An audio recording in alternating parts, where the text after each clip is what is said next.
It was a cold, rainy night in the city of Blackwood. Detective James Carter sat in his dimly lit office, staring at his computer screen. The room was quiet, except for the sound of rain tapping against the window. James was not an ordinary detective. He was known for solving the most complicated cases, but this one was different. This case was about the dark web, a place where criminals hid in the shadows of the internet. The phone on his desk rang, breaking the silence. James picked it up. "Detective Carter," he said in a calm voice. "James, it's Commissioner Harris.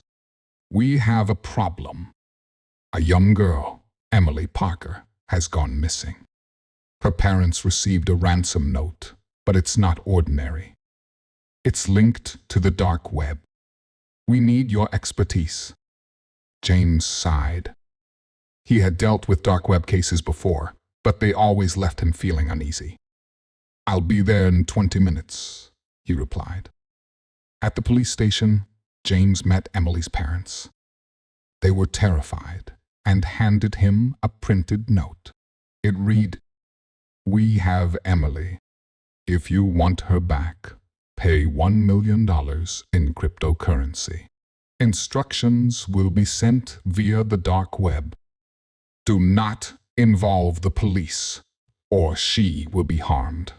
James knew this was serious.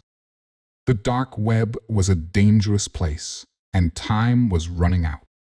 He quickly set up his laptop and connected to a secure network. With the help of a tech expert from the police department, he accessed the dark web. The instructions were clear. Go to this link and follow the steps. James clicked the link and a chat window opened. A mysterious user named Shadow Master was waiting. "Shadow Master, do you have the money?" James typed back, "We need proof that Emily is alive." A few seconds later, a photo appeared. It showed Emily sitting in a dark room, looking scared but unharmed. James felt a surge of determination. He had to save her. James decided to play along. He pretended to be Emily's father and agreed to pay the ransom. But he had a plan. With the help of the tech team, he traced the location of the chat. It led to an abandoned warehouse on the outskirts of the city. "We need to move fast," James told the team. "But we have to be careful. These people are dangerous." The police surrounded the warehouse quietly. James led the team inside.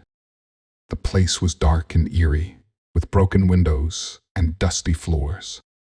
They searched every room until they heard a faint cry. "Help! Please, help!" It was Emily. They found her locked in a small room. She was scared but unharmed.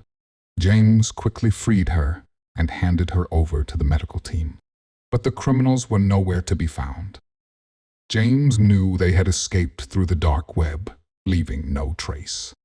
Back at the station, James couldn't shake off the feeling that this wasn't over. He decided to dig deeper. He spent hours analyzing the chat logs and tracing the cryptocurrency transactions. Finally, he found a clue, a small mistake made by Shadow Master. The cryptocurrency wallet used in the ransom was linked to a local cafe. James visited the cafe and questioned the owner. The owner remembered a suspicious man who always used the cafe's Wi-Fi, but never bought anything. James checked the security cameras and got a clear image of the man. He was tall, with a scar on his left cheek. James ran the image through the police database and found a match. His name was Victor Kane, a known hacker involved in dark web crimes. James tracked Victor to a small apartment in the city. He knocked on the door, and Victor answered, looking surprised. "Victor Kane, you're under arrest for kidnapping and extortion," James said firmly. Victor tried to run, but James was quicker. He caught him and handcuffed him. "You can't prove anything," Victor sneered. "Oh, but I can. James replied. "We have the chat logs, the cryptocurrency trail, and your face on camera. You're done." Victor was taken to the station, and Emily was safely reunited with her parents. The case was closed, but James knew the dark web was still out there, hiding more secrets and dangers. As he sat in his office that night, James made a promise to himself. He would continue to fight against the shadows of the dark web, one case at a time. The rain had stopped, and the city was quiet again. But for Detective James Carter, the fight was far from over.